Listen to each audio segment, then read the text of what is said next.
What's up with your next 5 first rounders? What? Hell no.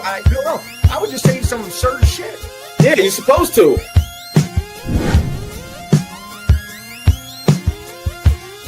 Salute. Hey.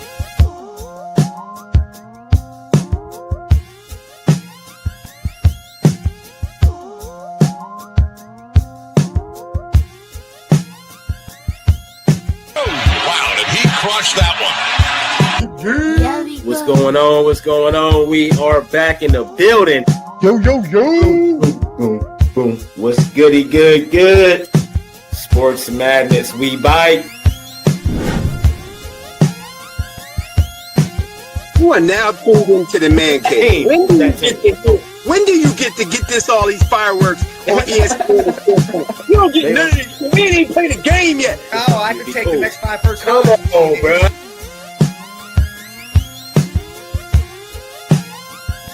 Yeah, appreciate everybody come. Hit that subscribe button, hit that like button, hit all the buttons. Shout out to Huddle Northeast Sports, everybody. Shout out to everybody. Network 216, hey. Network 216. 8172, come jump on this. Yes, sir. We gonna do.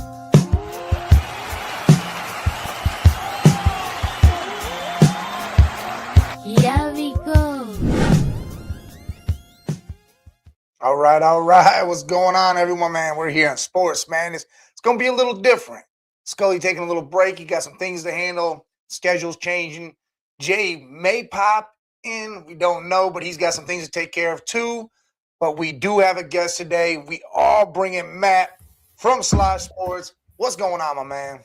What's up, sir? How are you tonight? Or today, I guess. It's the afternoon. I'm not used to doing these during the day. I'm doing all right. I'm actually shocked my job didn't call me to try to bring me in today, but I would have told them, man, screw off. But I'm glad to do this. I have more fun doing this. I mean, Ain't that the truth?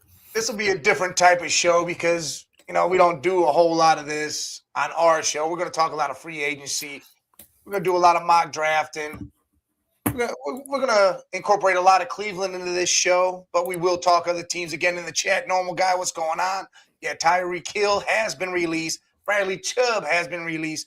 5 other people from the Dolphins have been released. They said they're going to strip it all down to nothing and build it back up, which won't ever happen. But, hey, I don't know. I don't want Tyreek Hill in a Browns uniform, though. Dude just had major knee surgery. Probably took 5 steps off his. I'm good. Cool on that. Oh, what's going on, Twisted? That's Sham. That's my Juggalo neighbor. His brother will probably jump on too. But would you take Bradley Chubb, though? Because there was a lot of talk when we were in the draft before. What Chubb were we taking? And we ended up taking Nick. But Bradley, though, he was a big thing coming out of college. I say bring the whole family back. I'm down too. Bring Nick back and all that. Nick's definitely going to be, if we bring Nick Chubb back, he's definitely going to be on a contract that's extremely team friendly. I hate to say this, he didn't produce as good as we hoped he would down in Houston, but can you imagine what are they, cousins? They're not brothers, right? They're cousins. Cousins on both sides of the ball. Bring Chubb back, a Cleveland Browns legend, and we get some help from Myles Garrett on the other side to fill in when people are getting tired and injuries happen. I think it'd be a positive one for the Browns. I agree. What's up, Salvador Rodriguez? And I don't know how to say your name at the bottom there, but what's going on, guys? I would love to have Bradley. Add him in. I mean, he's a linebacker. Put him at defensive end. Help out Alex right over there. I think it'd be a good thing.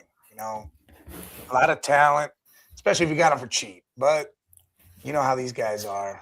Well, if he just got released by the Dolphins, I'm assuming he's not going to be expecting a top dollar payment. So hopefully it's within our limited budget. Hey, what's up, Nate? There's the other half of the Juggalos. Him right there. Nate's talking Dolphins, Niners, Super Bowl based on the graphic you saw where all the players, whoever was closest to the stadium, Niners, Dolphins, the colors hit on the logo, all this other shit. Well, now you see the Dolphins are getting rid of their entire team. There ain't no way they're going to be the one that makes it. Oh, Mike Kelsey. Yeah, that's my new name now. Say I look like Jason. But, hey, I'll take it. I'll be the third Kelsey brother. Well, let's do this then. Let's go right to free agency, right to what we think our Browns need to do, what they should do. And let's see if I can get this correct. And which one is which? I don't know. We're just going to put one up there, and whichever one it is. Oh, see, that's the wrong one. Oh, that's Jason's because he did his. He gave me his, and I'm like, all right, well, and this one. All right, that's yours. There we go. All right, go ahead and talk about it. Tell us what's up. So I think out of the free agencies, obviously our biggest hurt is wide receiver and offensive line.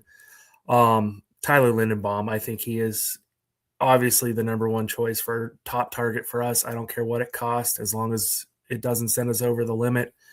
I think we got to go after him. And I think with Monken coming to Cleveland, there's a good chance, because if you notice, the coaches aren't following Harbaugh.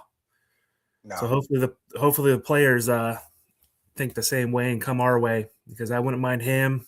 What's the tight end out there? Likely. Yeah, Isaiah Likely. I mean, I wouldn't mind him. You will notice on this list, I got one tight end down there, Chris Manhertz.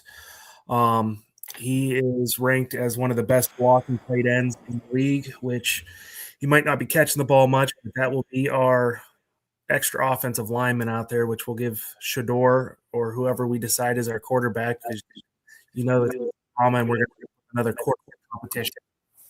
Yeah. So give them some time to throw the ball. Not only that, open up the running game whenever Junkins comes back. Hopefully keep him from getting injured again. But there's also some other offensive linemen I wouldn't mind targeting in this free agency, especially Rashad Walker. He's a solid left tackle. If we can get him and Linderbaum tied up, that's going to open our draft up completely when it comes time to who we got to go after. It's going to be more of best available instead of needed, because we won't have to worry about the taking the best offensive lineman available in the draft. We could potentially take Tate or another top wide receiver with the first pick, and then 24 opens up to fill any other holes we have or need to fill at that point, which obviously free agency is going to affect that a lot. I did throw a nice one on Miller. Probably no chance in hell of him ever coming to Cleveland. But the man's still a beast at his age, and I think he'd just be like a Chubb add-on. Having someone like him on the defense that can fill in. He's not going to be an every down player, but it's going to help with our line getting tired. It's going to help with our players getting tired. It's going to help with injuries. I think that would be a big add-on for us. Obviously, re-signing Devin Bush. Unfortunately, I think Bobby agrees with me on this one. He might have played himself out of a contract with us because of how good he did last year. I don't think we're going to be able to afford him and other holes. Hickman, definitely want to try and get him back. Hopefully he's doing good. He just got out of the hospital. He got jumped up in New York City last night. Yeah, that's crazy. How does he not have nobody around him? There's no bodyguards, no friends, or nothing. And he just gets openly jumped and beat the hell up. Ain't that the truth? I don't get it. If I was these kind of people that are recognized every day, I would not be out in public like that without some type of security. What's your opinion on the wide receivers available? Would you be willing to take a risk on one of these older guys that can not only produce still, but be more of a locker room person to help these younger guys, especially with us predicting to draft one, maybe two wide receivers in the top 3 rounds? Yeah, I would gladly take a Keenan Allen, just because, he's proven his hands. He can run routes. The dude's not going to drop the ball like Jerry Jeudy. I'm okay with him. Even a Christian Kirk, he saw his kind of – what's funny about Kirk is you kind of saw him revive himself after Nico's injury in the playoffs. He was hitting big plays, making big catches, and I would take him because, his dollar amount's way low. So if you just brought him in as a veteran presence, you brought in a couple linemen, I think that would be great towards our draft, because then we don't have to sit here and constantly think we need to draft linemen and wide receiver the entire time. Not thinking we have to go 2 wide receivers, 2 linemen in the first 4 picks. Yes. That's exactly. I wouldn't mind it like a Mike Evans either. I got a feeling that dude isn't leaving Tampa. I know he's a free agent, but I don't think he is either, but I've always liked the dude. This was obviously the first year he hasn't hit 1,000 yards as an entire career, which sucks. It was due to injury, but is what it is. I don't think hopefully for Baker's sake, Tampa doesn't let him go because that's a big boost for him. I agree. Tampa needs to do right by him, period. Just do right, period, by him. Just pay the man.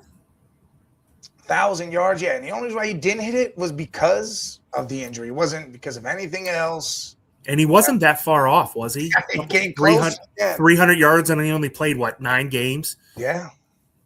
I mean, you can't – I know football's a business, and that's the hardest part about being a fan is you get attached to some of these players because you watch them for so long, and then you're like, why would they get rid of them? And then you realize, well, there's a financial reason, trying to stay under the cap, not producing enough. But when you get a player like Mike Evans that has been loyal to your team, helped you win a Super Bowl, is constantly over 1,000 yards every season except one where he got hurt a lot. But you got to pay the man. You got to put money aside and just take the hit on that one. I agree. He deserves his money. And again, it's not like he's going to be there for another 5 years. It's another year or two, and then he's done. Just give him a two-year, probably $8 million a year at this point in his career, maybe 10. Yeah, maybe 10. I mean, if that hurts your team to the point where you can't produce anything, there's no reason to drop him because you're not going to produce it without him. Yeah, there's problems. Period. Man. I think, though, who would be your top target for wide receiver, though? If I had to pick one and we were going to spend some money, I know everyone's saying like you got there, Alec Pierce. I'm going Romeo Doubs. So when I was making this list, I was like, well, I don't want to throw 2 wide receivers on this list because I want to be able to talk about other positions. Yeah. But I agree with you. Those 2 are like this with me. I mean, one or the other. It's going to greatly boost. Anything's better than Jerry Jeudy, in my opinion. I mean, you know what's crazy about Jerry Jeudy's? I think that once we bring someone else in, say we brought in a Pierce or a Dobbs, I think it'll help him because right now I think he puts it all on his shoulders as the wide receiving core. And I think that's where he thinks he has to turn up field. He's not paying attention to catching the ball. He's allowing a lot of things to go wrong before they can go right when he knows. But if you throw that ball 10 feet over his head, he somehow catches it. If it's in his chest, he don't catch it. That's because he already assumes he's catching that ball. And that's the problem. You lessen up the load. He's turning away from the ball before he's turning to go upfield before he can even have the ball in his hands because he's trying to make the big plays. And if Romeo or Pierce were there, or again, a Carnell Tate, a Malachi Lemon, or a Jordan Tyson, someone there to take the load off, to make him feel like he doesn't have to make that big play every play, I think it makes a difference. I think if we got help, not only line help where the quarterback will have some time to throw the ball without forcing it, and also another wide receiver that's legit wide receiver 1, wide receiver 2, it's going to take that stress off, like you said. But I don't think he's a wide receiver 1 in this league, but he could be a wide receiver 2. And if he has somebody else to take the pressure off, he's not going to be the guy getting double teamed. He's not going to be the guy that has to make those cuts all the time to try and get away from the defender. He might turn around next year. Yeah. We brought him in and he had his best year as a pro. When he came here, his first year in Cleveland was his best year as a pro. So he's got it. It's just a matter of catching the ball. If he caught the ball 50% of those drops that he had, the dude would be amazing. We wouldn't be sitting here talking this shit. But he did. Well, here's my list. You know, I'm with you with Tyler Lindenbaum. I think that's number 1. I think Warhop being here, I think Monken being here, that brings him here. I don't see how it doesn't. And I see him even saying, hey, I don't even need to get crazy raised. Just give me some money. Let me come work in the system I already know, and I can make a difference. The other lineman, Rasheed Walker, they're already predicting him to come this way. If we're going to spend the money, I guess spend it on him. And maybe that's when Linderbaum says, hey, want to add something to it? Maybe I'll take a little less, give him the rest. If you bring both those linemen in, then linemen in the draft, you're not looking at tackles then. So you actually can wait and say, hey, maybe I draft 2 wide receivers, or I'll take Caleb Downs at 6 and then draft a wide receiver at 24, then go inside line with 39 and the next pick. Can you imagine this Browns defense with like a Reuben Bain or a Caleb Downs? Jesus, it'd be insane. Absolutely insane. Our quarterback would have to score 7 points a game. And you know what's funny is I was watching the Ultimate Cleveland Show, with G. Bush and all them, and they were saying, look, Lloyd said when you look back at the draft in 2002, we needed a running game. We had nobody. Between the 2 running backs we had, White and Jackson, them dudes didn't make 1,000 yards. So we went after the top running back in the draft, Willie Green. Or we could have got Ed Reed. Ed Reed was generational. Would we have gone back and changed that? Yes, you go back and change that and take Ed Reed. Right now, if we can make a move like that where Caleb Downs is going to be generational, you see him wearing a gold jacket at the end of his career, you take that guy. That's what you do. Because everybody's saying all these tackles are going to go to guards anyways. I mean, yeah, most of them probably will. The only Lomo might not. He might actually pan out at tackle. I can see Francis potentially moving inside, and what's his name, Dunker from Iowa during the Senior Bowl. He was playing center most of the time. I think he can play center, guard, and tackle in reality. He'd be probably like after. I'm not going to take him in the first round yet. I mean, who knows? He might go to the combine and completely blow up, and we'll be like, we need him. But for a man that could go from center, guard to tackle without missing a beat, it comes down to you're the jack of all trades now. You're not the master of none, so you're not going to be the best at every position. But that versatility, even to fill holes for when the guys are getting tired, we're pulling people out. Our team's going to get hurt. Our line gets hurt every year. I wouldn't mind seeing him at the 39 pick. And I'd be 100% down for that. 100% down for that. Because what has happened to us? Our line's been more hurt than anything. We've been hurt all over. I mean, Batonio, I think, actually just retired. I think I read something. I don't know if that's true or, again, this AI shit's getting out of hand with some of these stories. But if he actually retired, well, that means you got, for sure, your left guard, left tackle, the center, and your right guard all need dealt with, whether you pay these people to come back or you draft or in free agency. Because DeJuan Jones is the only one that's still there, and he's coming back from injury. And we need to not move him anymore. Put him at right tackle and leave his ass there because that's where he is good at. Leave him there. Stop moving him around. That's why I said if we get Linderbaum, put him at center because the center is the most important position on the line. Everyone says, oh, well, blind side. I get that, but that center controls everything. The shifts, calls out players, calls out different linebackers, the blitz, everything, controls the entire line. Then you get your left tackle. Say it's in free agency or the draft. Then you build the interior. And again, I just did a draft. It went down. It was Caleb Downs. Who the hell was it? I just had it up on the screen. Man, who the hell was it?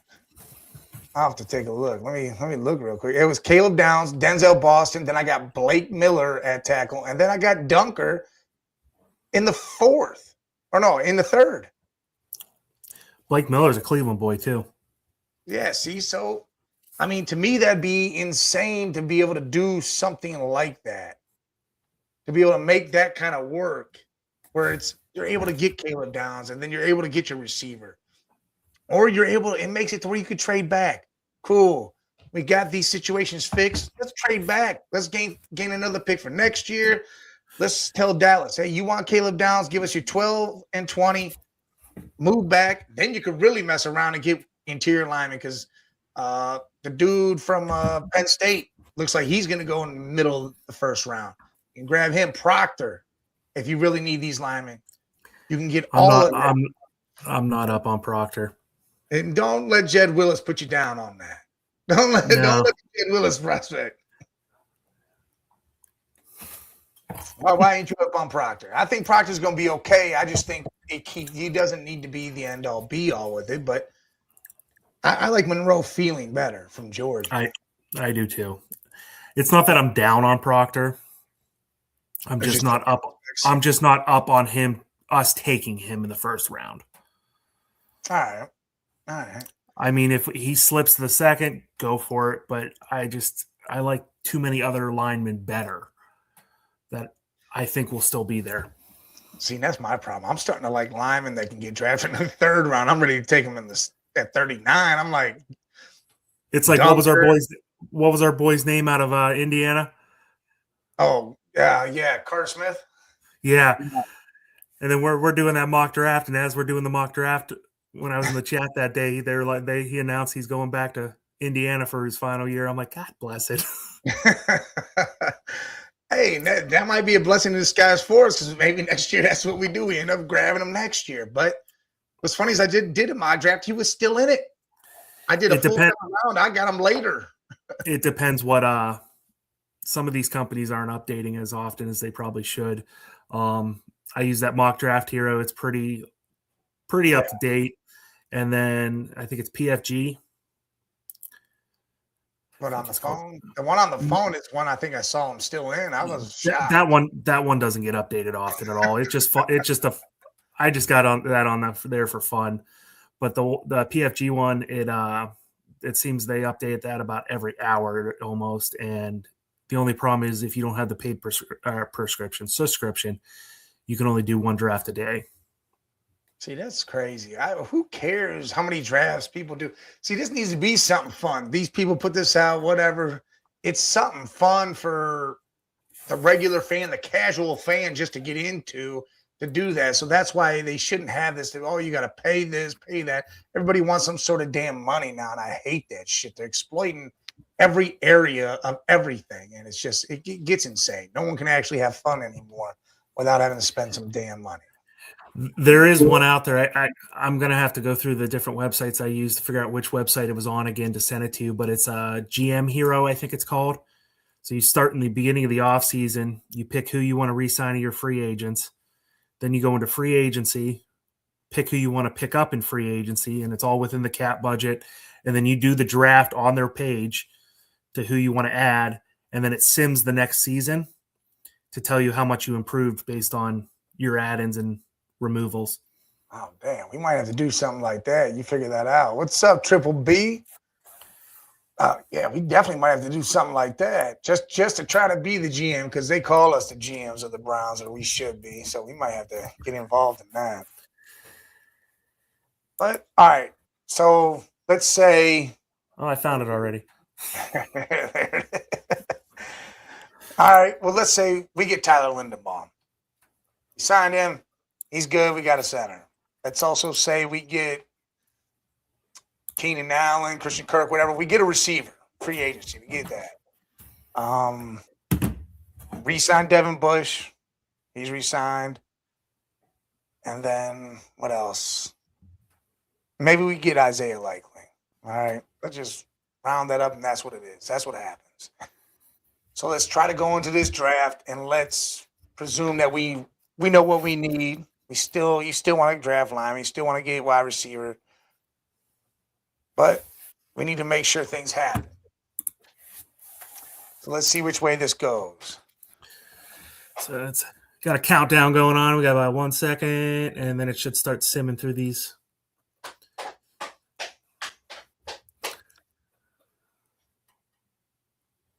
Okay. Oh, that's a surprise.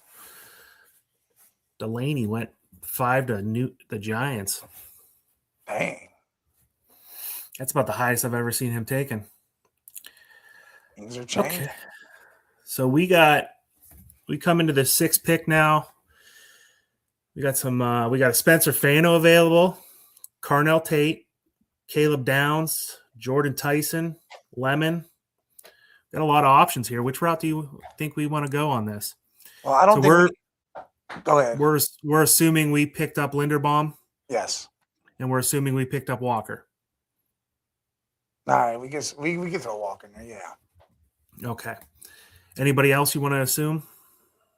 Now we got a veteran wide receiver, but let's just say it's Christian Kirk. Okay. So nobody that's going to take over that number one spot for us. No. What do you think? I'm thinking it's either got to be a wide receiver or you got to take Caleb Downs. That's where I'm going to go with it. So normally in my drafts, I go wide receiver or tackle based on who was taken prior. But I completely agree with you. It's hard to pass up on a player. I mean, if we get those two positions filled in free agency, we're a little more open to making some changes in the way our draft strategy is. And it'd be really hard to pass up on somebody that like Caleb Downs that is potentially a generational player that in 12 to 14 years, we might see him in a gold jacket. Yes. I feel like that's where we almost got to go because I think later on we can grab like Denzel Boston or I'm not big on KC Conception, but he's down there. I want height. Yeah, I want a bigger guy. But if we take a Caleb Downs at 6 here, we definitely have to go wide receiver at 24. 100%. So you want to go Caleb Downs? Yes, go Caleb Downs. And Triple B, yeah, I think Sanders has got to be QB1. They're not gonna put Deshaun out there. He might look good in shorts and his t-shirt, but they're not gonna go through that drama again. They're gonna let Sanders ride the season out, I believe. And then if we need a QB, they can draft a QB. There's gonna be 15 of them. We're not gonna be relevant next year. I don't care what happens. You don't think so? We're not going to be completely we're not going to be relevant enough to worry about one or two bad mistakes coming from our quarterback every game. Big mistakes. We definitely don't want a Deshaun Watson playing, but it's not like we're going to draft a quarterback in this draft that's going to go in there and be better than what we have. No, not at all. So let's see who is here. We are to the 24th pick. And Buffalo took Concepcion, so we don't have to worry about that. Boston's available. Let's filter by position here because we're going wide receiver for sure. I think this one's a no-brainer. Yeah, 100%. I think we got to go Denzel Boston, get that big body receiver for us. Yeah, I need David Boston's offspring to be on this team. David Boston was a big boy. That dude was 300. They try to say he was something small. That dude was like 300 pounds, 6'4", killing everybody out there. So just so the viewers know, we did select to do all 7 rounds on this one. Yeah, we are going 7. And we'll talk in between. Hit the chat. Tell us what you think, or if you want to see what your team's done. We'll let you know. I know Triple B, you a Ravens fan over there. You got some Packers fans. There's a Steelers fan in the chat. I'm from. I grew up in Youngstown area. I'm 90% of my family's Steelers fans, but lucky enough, I got my dad forced me onto the other side of the ball. So, well, I grew up in Cleveland, but half my family came from PA, so they're Steelers fans. Right. Okay, we are to our second round pick now, pick 39. If you notice at the top there, right above the player icon, it lists our team needs based on needs. We did pick up an offensive tackle already. We did pick up a center in free agency, so we could go that route here. But what else are you thinking? I'll be honest. I don't know if Dunker's going to last till the third. I feel like him being able to play 3 positions on the line is huge. I'm glad you said that because that's what I wanted, but I didn't want to put it out there until you agreed with me. I'm all for it because, dude, the fact that we've sat there and at the senior game, he played center. We know he's played tackle. We've seen him move to guard when need be. This dude can play it all, and he's a mean, nasty, redheaded, mullet-wearing dude. And he's the ginger plow. Yeah, that's the type of guy you want. So I'm going to definitely have to say Dunker. Oh, you guys are in Missouri, huh? Ooh. Yeah, you out there with Tanner. Tanner's out there in Missouri. They're all out there. Everybody's got right around there. What do they think about losing their team to Kansas? Yeah, how are you guys feeling that Triple B? You know, moving to Kansas, actually being the Chiefs in Kansas, and that whole situation's weird. Kansas City, Missouri, like what? That's that. I don't know, man. Is Botkins out there too? Yeah, I guess Botkins is out there too, man. There's a lot of you guys all out there. That's right. He has literally showed up and been on there. Man, that's crazy. Yeah. Okay, here. Let's see. We are at pick 70 now. All right. Let me scroll this up. We got Dunker now. We got Boston. We took the Ohio State beast, Caleb Downs. All right. So if we got a center, we got our left tackle and right tackle. Well, are we going to say Dunker's going to be our right tackle, or are we going to go after another tackle? No, Are we going to assume he's going to be a guard? He's going to end up playing in Batonio's or Teller. If Teller, we don't bring him back. I don't think any of them come back. Yeah, I think Batonio retires unless they somehow say, "Hey, we need you here to teach these young bucks 1 year at least," and he agrees with it just to see where it goes. And yeah, Teller. I mean, I don't know. I love his wife being as fiery as she is, talking all that shit. I'd bring him back if he come with. I'm all for bringing him back, but I just don't see it happening. So yeah, I think we might have to go tackle again here.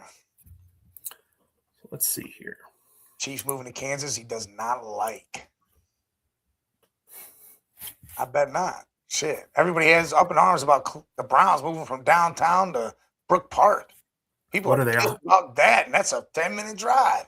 What are they? 155 yards over the Cleveland border now? Yeah, like I mean, you were a football field and a half away from Cleveland.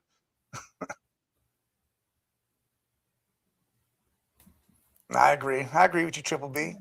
I don't like seeing teams move. I really wish Cleveland could have done something where we got rid of that airport right there, Burke Lakefront, and built a stadium there. Well, they do all that stuff over there. They do the air show, and then you got that not F1, but you got that Grand Prix that goes on over there. They do a lot of stuff over there. So I figured they weren't going to do that. Like there had to have been something where you could just knock down a load of shit and put it somewhere. There's plenty of buildings, plenty of shitty spots in Cleveland that we could tear down. Yes. All right, where are we at? We are at what pick? Let me scroll 70. down. Sorry, 70. Trying to think which one of these boys will actually stay at tackle. Who's up there? I really like Drew Shelton. I mean, he's just the definition of a tackle in the NFL. Is that the A&M tackle? That's the one from Penn State. Oh yeah, I like him too. He's what, 6'5", 310 or something like that. Big boy. He's ranked number 136 on this list. So do you think 70 is a little soon to take him? When's our next pick? That might be a reach. You think we just take the chance and hope he's there at 107 and fill a different need now? Yeah, let's do that. Let's go ahead and go back. I mean, you might as well go back to wide receiver. Go ahead and see what we got going on there still. Because we can't seem to hit on wide receivers. So let's make sure we get something going. So let's see here. Jacoby Lane's still there. See, that ain't a bad pick either. I like Skylar Bell. I'd be between those two probably out of this list that's here. Yeah, I'm down with Jacoby Lane. That's not reaching too much. He's got good size. He's 6'4", 200 pounds. It's all about that speed now. Is he coming off an injury? Is he the wide receiver from USC coming off the injury, or is it the other one? I don't know, man. I know it's not Lemon. Let me look real quick. It might be him, and that might be an issue. That's just like Jordan Tyson. That's the only thing that makes me stay away from him a little bit because of his injuries. He broke his foot in May. Oh man, so he's coming up, or he's about to be fully healthy or something. And then he came back, played some, and then he was out with an inconclusive injury. That's all they listed it as. I feel like that just means he didn't feel 100 and didn't want to push it. And he didn't want to fuck up his draft stats. I say we take the risk. I mean, we're at pick 70 now. We could take a little bit of a risk now. It's a little different than taking Jordan Tyson at 6 and having a dude that misses a quarter of the season every year. Yeah, I'm down with Jacoby Lang. I agree with you, Triple B. I think KC will have that Super Bowl there soon. Again, just like the Browns, they open in 29. I think the Super Bowl shows up there in the following years quickly. And maybe if they're still relevant, they can be like Tampa and get a Super Bowl win in their home stadium. Yeah. Yeah, that was crazy when they did that. That was crazy. I mean, SoFi is now, you got the Chargers and the Rams that could actually be at home next year.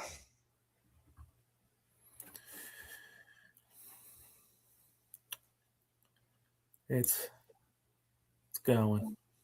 I'll say we got a little bit of a minute until we get to our pick, and then in the 5th round, we got 3. So it'll be like bam, bam, bam, bam. Oh, man. So here's a question for you. Yes. While we're waiting. Last year's draft, minus the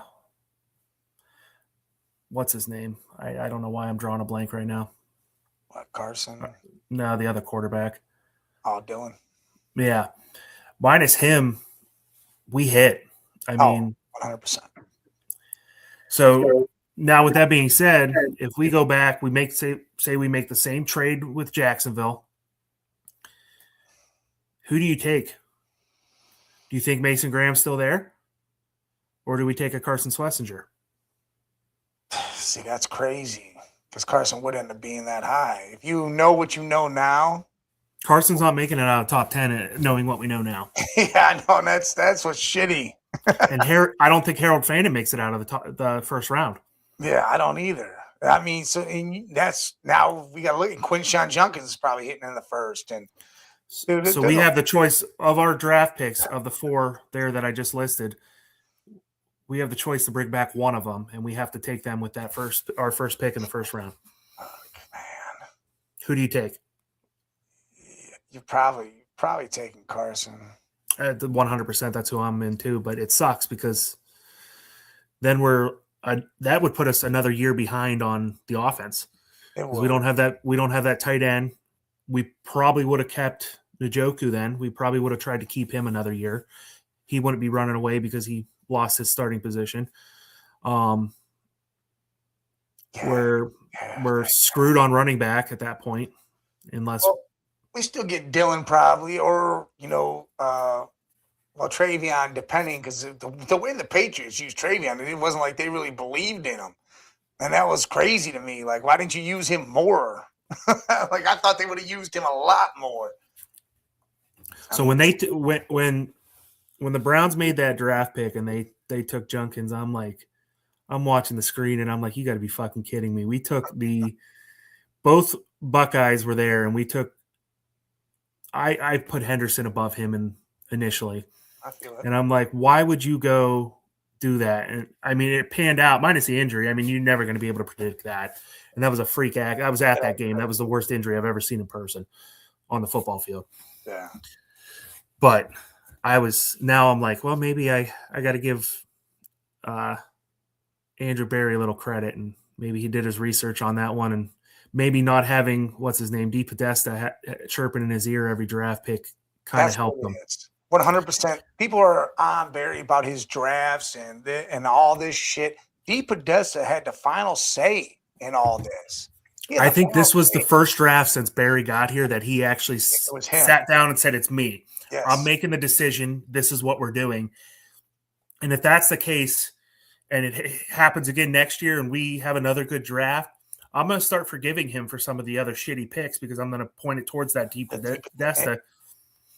Look, because no one even knows what he did there. We just paid him money, and he sat in California. That was a huge issue. He sat in California, threw him a bunch of damn money.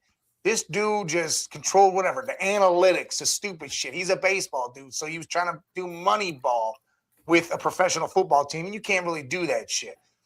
My cousin hates Andrew Berry because of the picks, different trades, different this. Problem is you don't understand is Berry actually still has some decent picks through the years. You know, Emerson. I don't know if Newsom was part of it all, but he still has some decent picks. So here's another thing too: is Andrew Berry did not have the final say in the Watson trade. No, because you're not going to offer that kind of money without having the owner who's paying the check 100% on board, and he was probably chirping in his ear.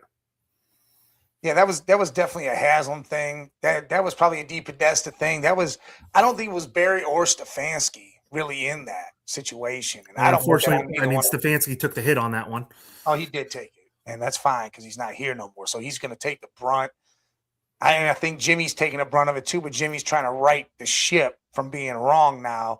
And hopefully he allows Barry to do his thing with this free agency, the trade market, because even Schefter, he puts it out there and says there's going to be more trades than there's been in a long time in this year's free agency due to certain things. And I think that's true. So I think there's going to be some pieces moving. I think there's going to be a lot of free agent signings we probably didn't think we could nab. Because I sent you a thing, I think it was on Instagram. Poster was, I shared it to you. And it showed how we're going to free up $70 million in cap space and the re-signings we can do and the different signings we can do and what the draft could look like. And I was like, whoo, boy, that could be something. What's going on, Fatty? Hey. I'm like, I could really get behind that. And I think that could be where we go with it. So now, again, I think this is Barry's year to really fully say, hey, this is all me. Now let's really see this. And if he hits it again, he don't got to hit A+ home run again. But if this dude picks up the receiver, the lineman we need, keeps putting position players for depth and adds some stuff that we really need. And he's like, all right, man, we're in the A, B+ range. I'm cool with that. If we have half the draft we did last year, I'm good. Dude, and we can do that. And I bet, because we got 3 5th-rounders, I bet 2 of them wind up gone. We trade them away. We might even trade one of the – dude, that 24th pick might get traded. I've even looked at that possibility of A.J. Brown all of a sudden winding up on this team. Marvin Harrison Jr., I would love to wind up on this team because I still think he's young and good. He is very young and very talented. I think he's just in his head with the whole – he's dropping the ball. But, again, he's also looking to make moves because he's dropped the ball so much. He's like, shit, I got to do something to make people forget. And he does do that. It's funny because he'll drop the ball like 4 times. Then he'll catch one and he'll break loose, and you'll be like, shit, well worth it then. But so on me and Brian's show, the Factory Mock Drafts, who were we? I want to say Mac, the Buffalo, was on, and we were talking. Wrist down. Do you see Fatty's comment? Yeah. So if Philadelphia, they got what, the 23rd? Yeah, right, 23rd or right before us. So would you give them 6 for the 23rd pick and A.J. Brown?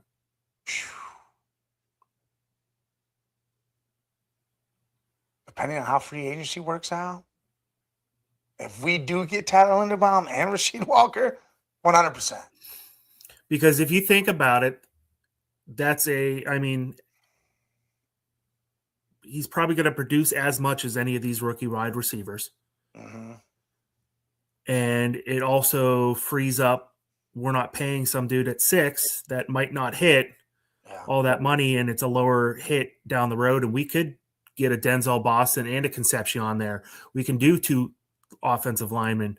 We can fill other needs that are there because we hit on arguably what would you put him at? Top 10 wide receiver in the NFL right now? He's definitely top 10.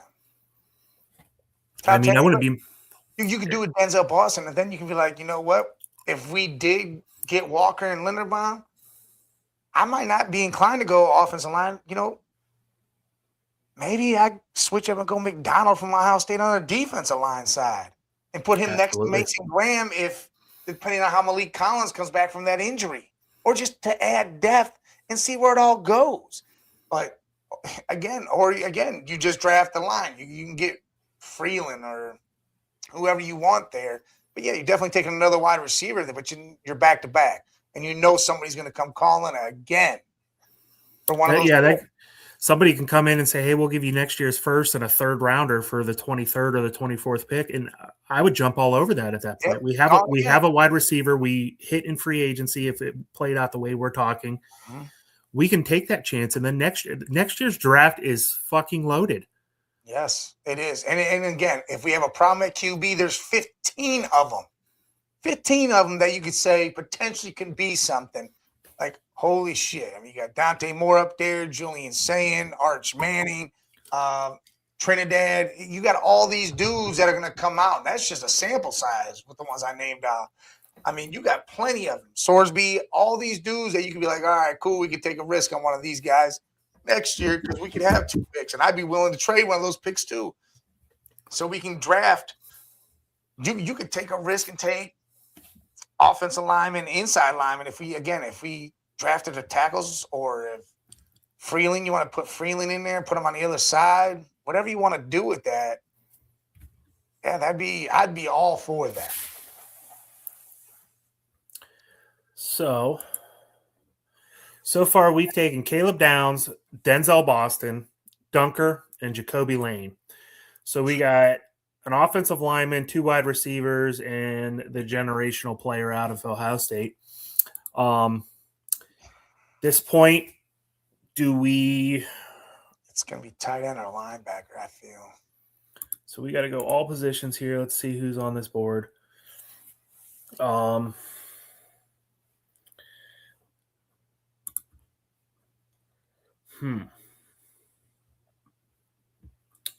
I like Devin Moore, the cornerback out of Florida.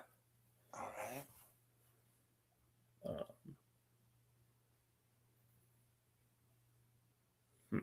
Yeah, I can't really read the screen, so I'm gonna have to really feel like, again, like I said, I feel like this. You know, you can get another corner or the tight end linebacker position just to have another guy, unless we bring in like a likely. Again, depending on whether we sign Devin Bush, you might need another linebacker to step up. Let's see here. Let's take some of these positions out of here. We're not going to go after.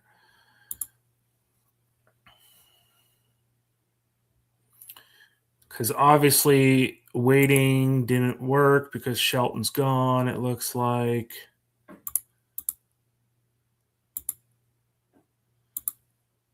Yeah, Shelton. No, Drew Shelton is still there. Oh, then I guess that's it, right? There it was. The risk and reward.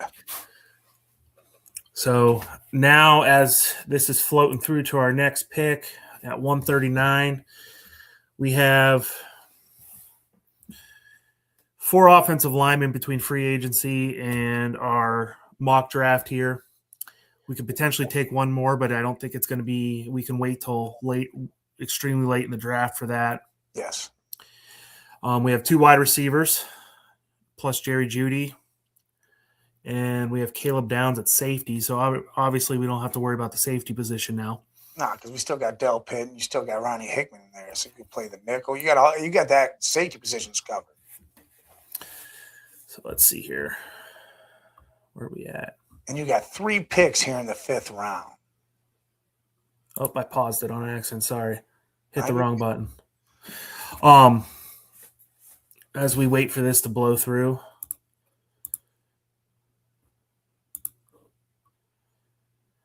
I fucked up when I set the settings. There's 3 speed settings, and I kept it on slow instead of fast to blast through the other positions. But I noticed when you go through slow on these things, they make the picks based on the team's needs instead of just best available sometimes. So there's different people opened up.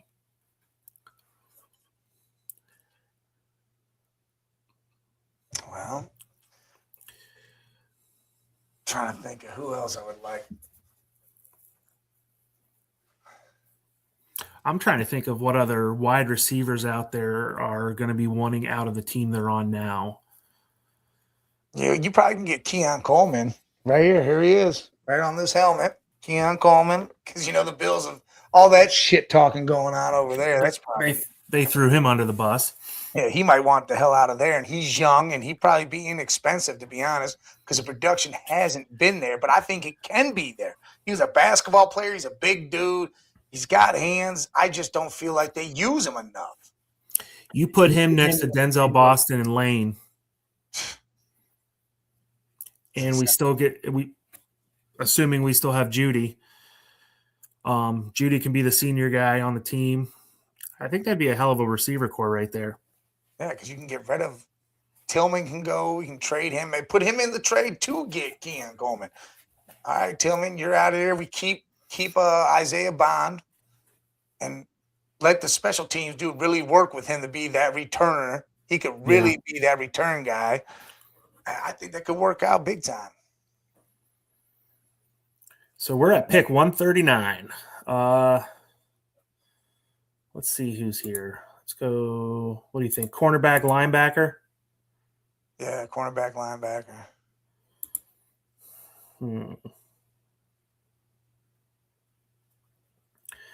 So we're at pick 139.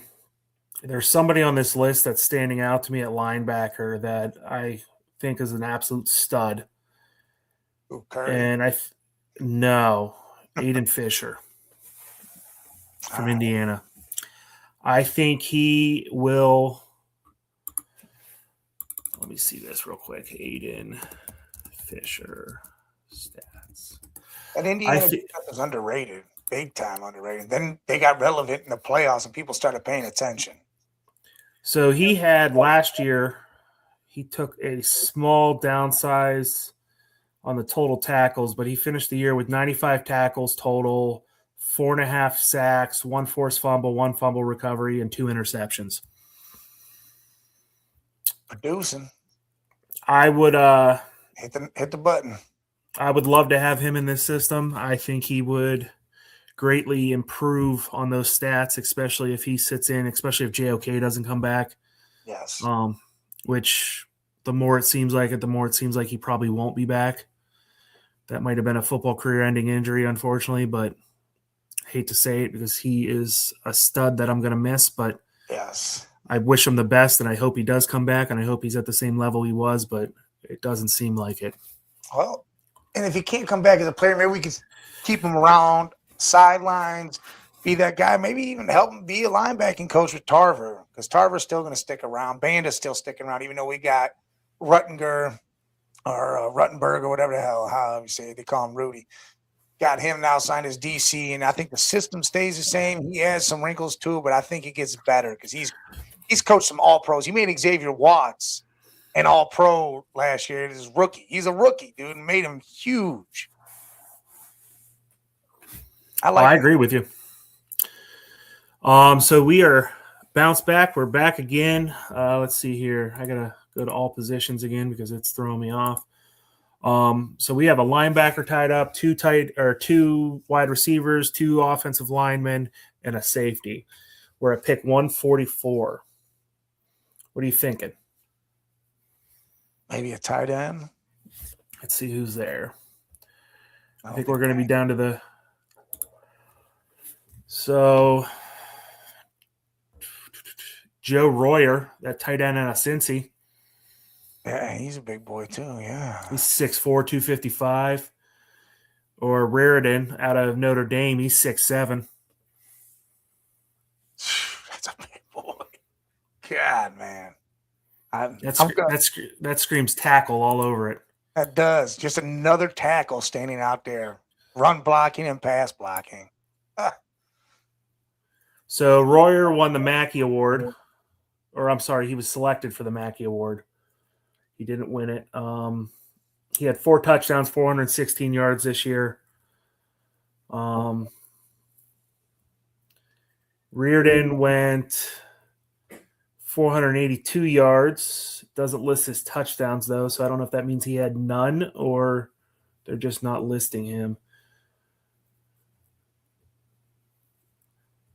I feel like he was more of a blocker than anything.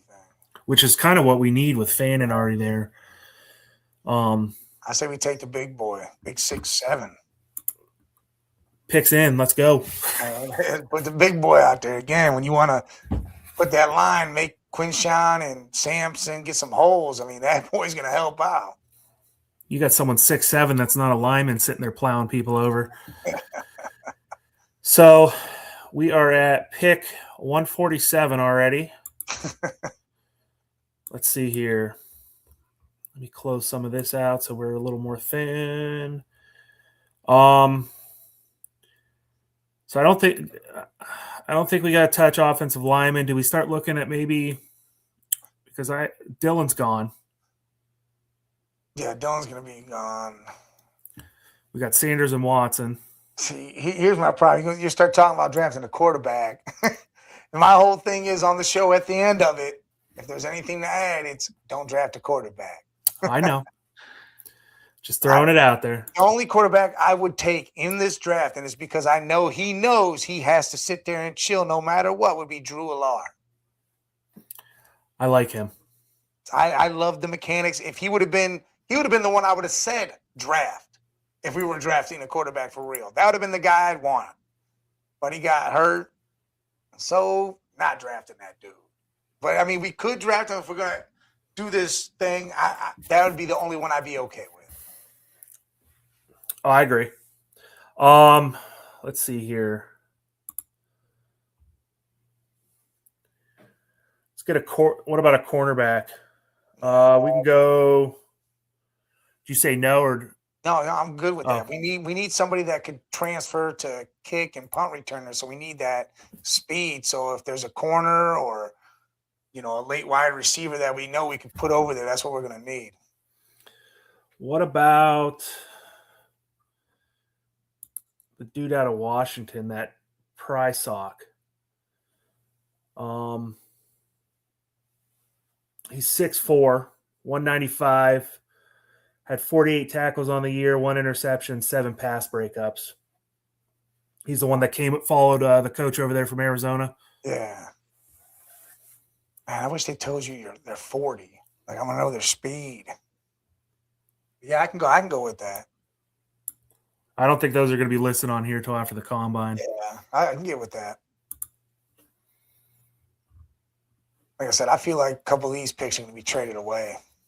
Yeah.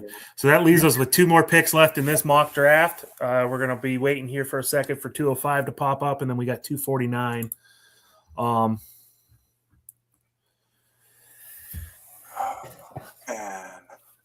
I have a feeling this first round of this the actual draft, we're going to see probably the most trades we've seen in years. I agree with that. And to be honest, I said that last year. I said, watch the beginning of this and watch how many trades happen. And I was 1 away from being absolutely on target with what I said because I just saw it all shifting. And I think this is going to be the same way. And it could start right away, not with, the Raiders, but you could see, maybe the Cardinals be one of them teams because, all right, they're looking at linemen. They're talking about taking Francis Maioa. Well, they could trade out of that and still get Fano or something. And they could trade down to 8 with the Saints and still get either Fano or Francis and still. I think the Bengals could be looking to move up. I think Dallas could be looking to move up. The Rams, the Jets may be talking and saying, hey, Ty Simpson's showing some shit. We want him moving up. All sorts of shit could happen. It all depends on what goes down in this combine and how these quarterbacks shake out. Because I think if Ty Simpson shows some real flair, he might end up jumping all the way to the top 10. Because lately in some of these drafts that I see him in, he's going 16 to the Jets or he's going 21st to the Steelers. he shows out, he's going to definitely jump up into that top 10. But yeah, the trades are going to go crazy. I would love to be one. I'd trade down with Dallas and take 12 and 20. They want 6. I'll take 12 and 20. I'll do that straight up. Yeah, boom, done. I'd be willing to do the Rams. Oh yeah, because what do they got us? What is it? What are they? 13 and 29. Yeah, 13 and 29. Yeah, you could do that too. And if they really need a pick, here's a 5th round. We got fucking 100 of them. There's a 5th rounder. You could have that too, and just boom. And then you're still getting everything you want. You're still going to be able to get the receiver you want. You can still be able to get, linemen. Especially if you jump down in the middle, you're going to be able to get the guy from Penn State, the inside lineman from Penn State, depending on what we do in free agency. And if we do Rasheed Walker and somehow get Linderbaum, both of them, then you just need inside linemen. Because, again, DeJuan Jones will come back. Hopefully he's fully healthy because, it was early in the year. Get him back. Keep him at right tackle. Don't be moving this big dude around no more.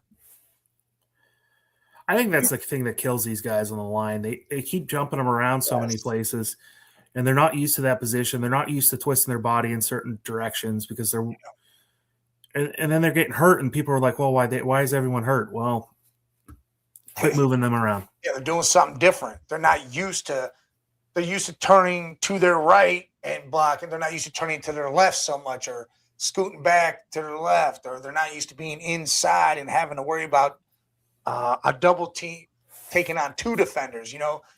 It's a whole slew of things, and they got to start understanding that DeJuan Jones was young and he was a big body, but his ass can move. His footwork is amazing. It'd be the same as them telling me and you to go run a 5K tomorrow. Go do it, but shit, who knows if we're going to cross the line? Yeah, I might cross the line. It's going to be in the back of a squad. Or it's going to hours later. I'll be on a motorized scooter I stole from Target when I ran by it. So we are now at 2:05. We have 2 picks left. Let's see who's here. Let's go all positions. Let's see if anyone's popping out to me on this list. When we get down this far, some of these names are like, I don't know who that is. That dude from John Carroll that shocked everybody and says he will get drafted in the 6th and 7th round. I can't think of his name. He came from out of state, ended up going to John Carroll. They're looking at him as a receiver. It could be a kick, punt returner. Dude's quick, run routes, got good hands. That's a dude you would take later in these rounds. Like I said, someone you could throw out there, say, hey, you're going to be a special teams dude. You're going to return these kicks and punts for us.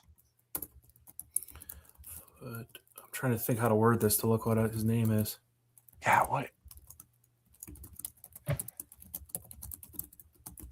Too bad my brother-in-law wasn't here. He played football for John Carroll. Are you talking about Montgomery? Yes. Tyron Montgomery. Let's see if he's still here. There's no way he's picked already. There ain't no way.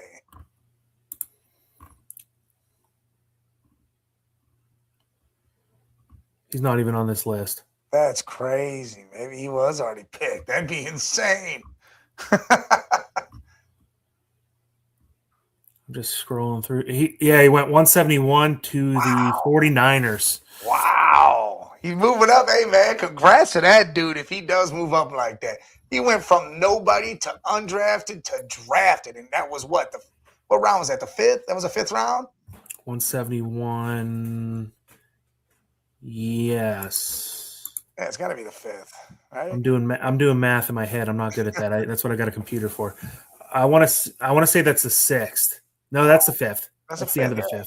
All right. Yeah. See, damn, man, I like that for him. All right. Well, good for him. Hell yeah. That doesn't help our pick any, but that doesn't help for us. But yeah, congrats to the JC grad. Well, if he's moving up that much and he shows up to the combine and actually produces, maybe we'll. He might be someone we have to start looking at. So the only positions we really haven't gone after. So we got our linemen covered, wide receivers. I'm not ever against taking another wide receiver because we could always use more. Linebacker, tight end, cornerback. Do we want to add some defensive line depth? Yeah, we definitely need to do that too, just in case, Malik Collins goes down because Hall hasn't stepped up.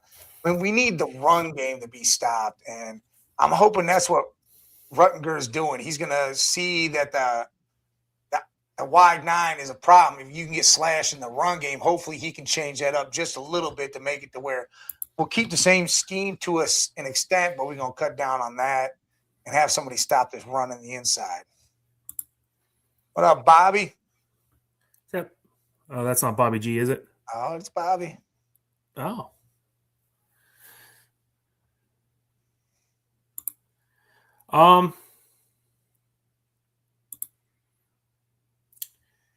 Not too hip on most of these guys that are here for defensive lineman and edge. I mean, we could always just go best available and just let the last two picks be that. Yeah, we could do that. Let's go all positions. So is that Texas Tech and Utah? It's a tight end and a wide receiver out of there. The third one on the best available was actually the edge I was looking at out of Western Michigan. He was the MAC Defensive Player of the Year last year. He got 21 tackles for loss and 14 and a half sacks last year. Sounds like a guy. Pick him. Sounds like the dude we need. So as soon as I saw that stat line, I'm like, oh, I know he's playing in the MAC, but if half of that produces and carries on to the NFL, we're good at this point in the draft. Hey, Khalil Mack played in the MAC, and you see what he's got in his career. So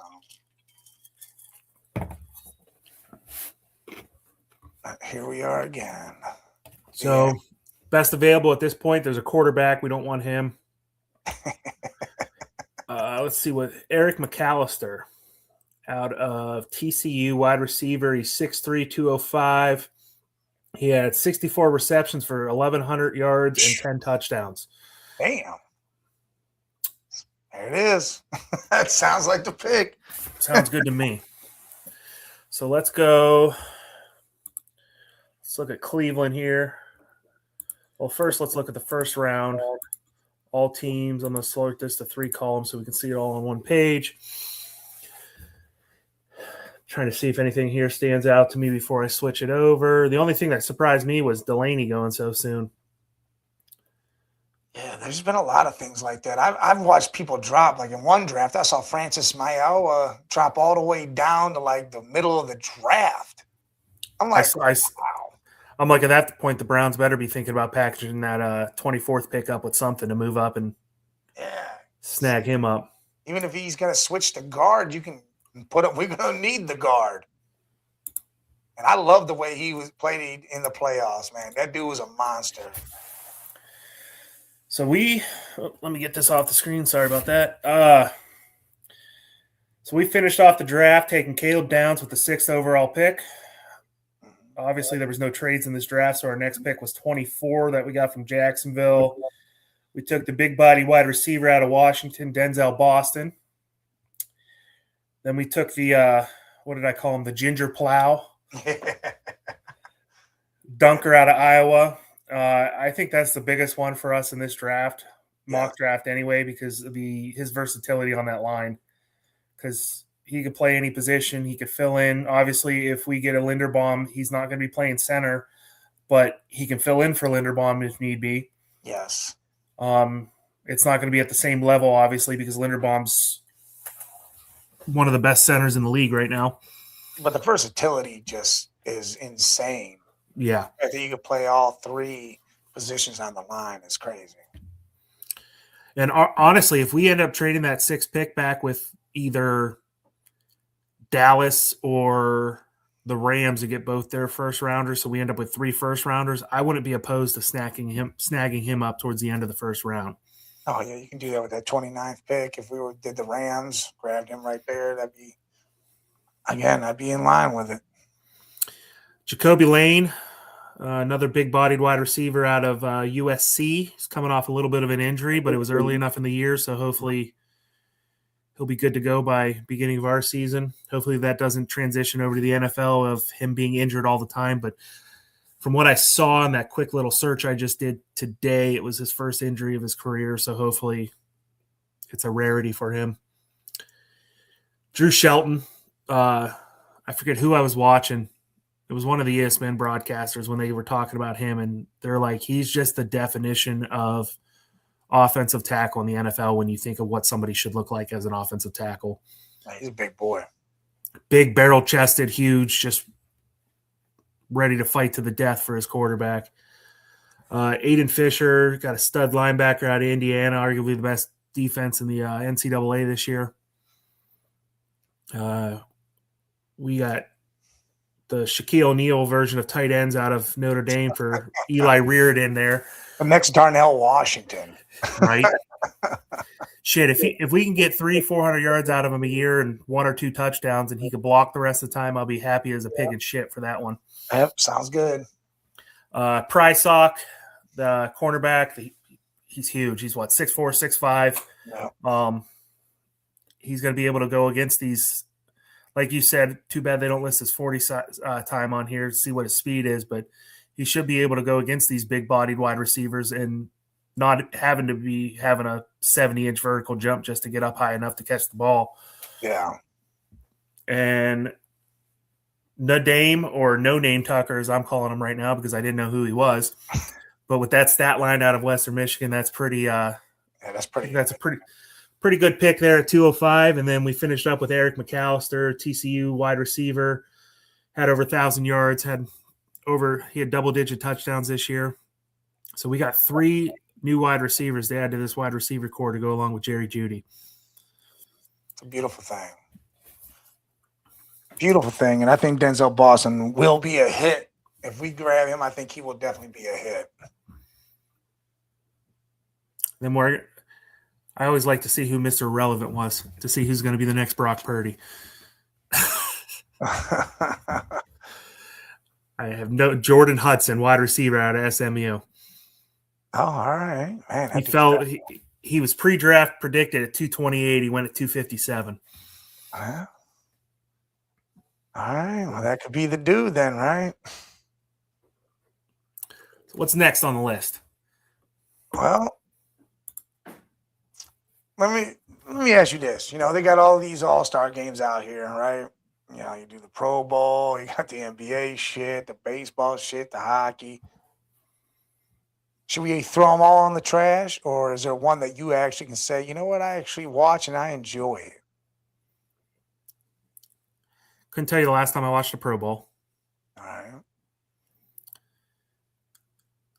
I watched the MLB All-Star game just because there's nothing else on. No other sports are playing at that time that I'm watching. There's nothing else on, so it gives me a reason to sit in my garage and drink with the neighbors. Plus, it does have something to play for. They're playing for home field advantage in the World Series.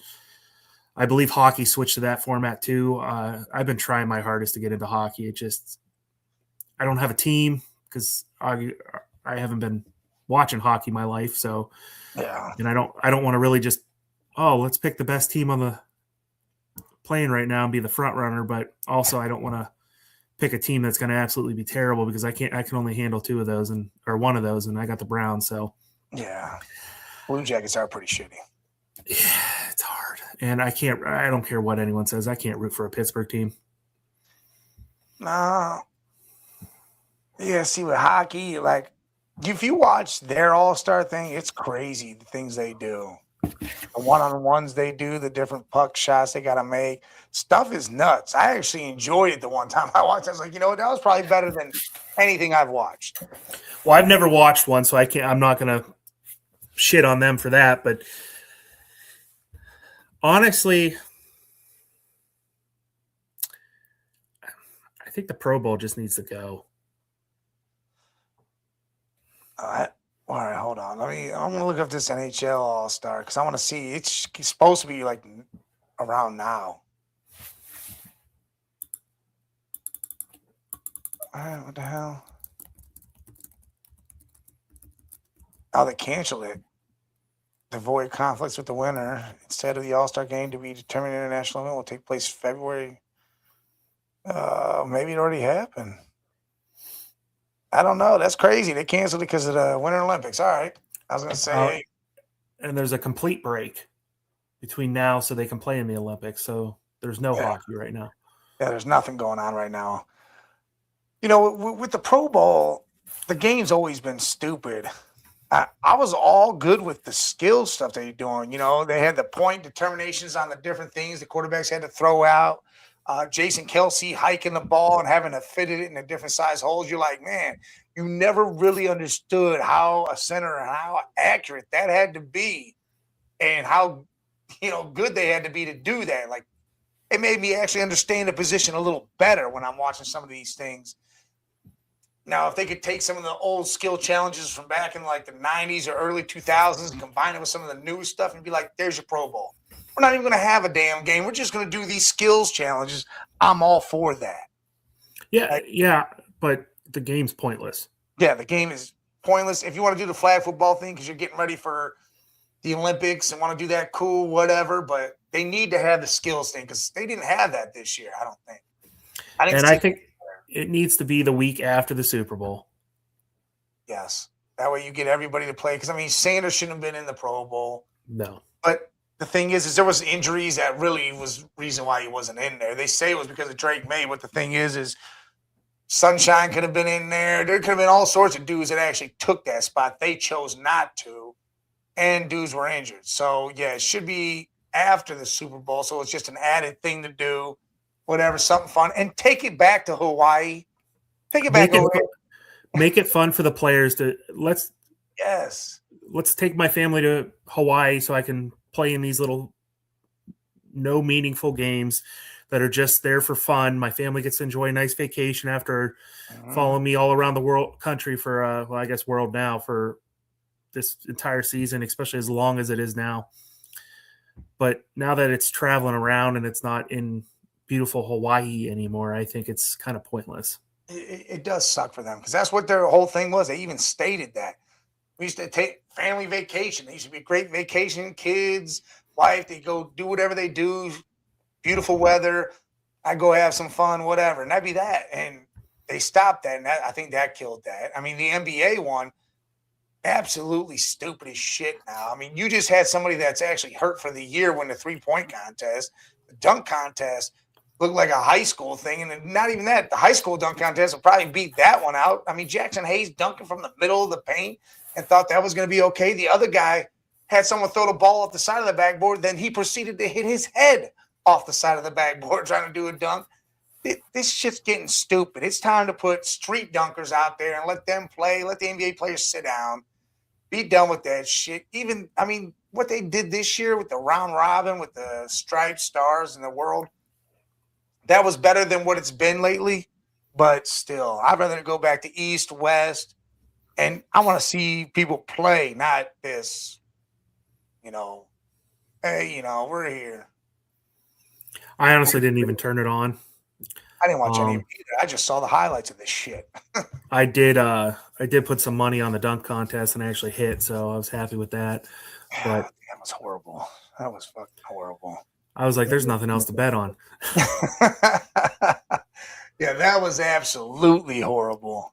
I mean, god dang, man. I can't do that shit. And in baseball, yeah, you watch the game to find out who gets home field advantage. That's really it anymore with that one. I mean, I will tell you when it was in Cleveland a couple years ago, I went up for the celebrity softball game. I was there too.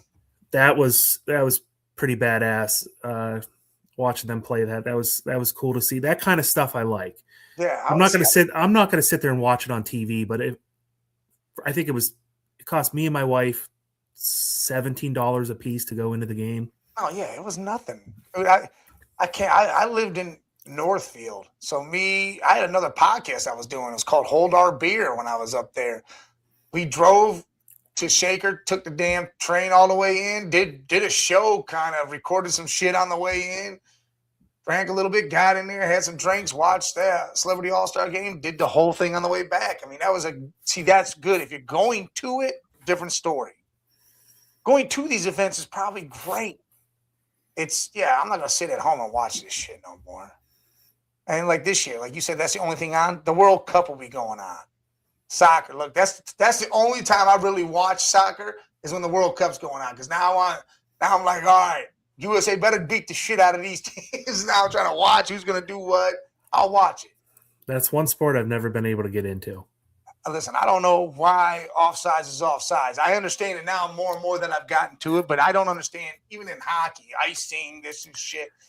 That rule's the same. I guess it would be the same as what offsides in soccer is what icing is in hockey. But I get into it because, again, it's a world thing then. It's not just some random team, this and that. It's the best of the best out of each country, so I'll watch it. Got no problem with that. That's why this year in sports, it doesn't end. Because you got the Winter Olympics going on, free agency sparking up, basketball, March Madness is about to kick off. Then you go into the draft, and then you got the NHL and NBA finals.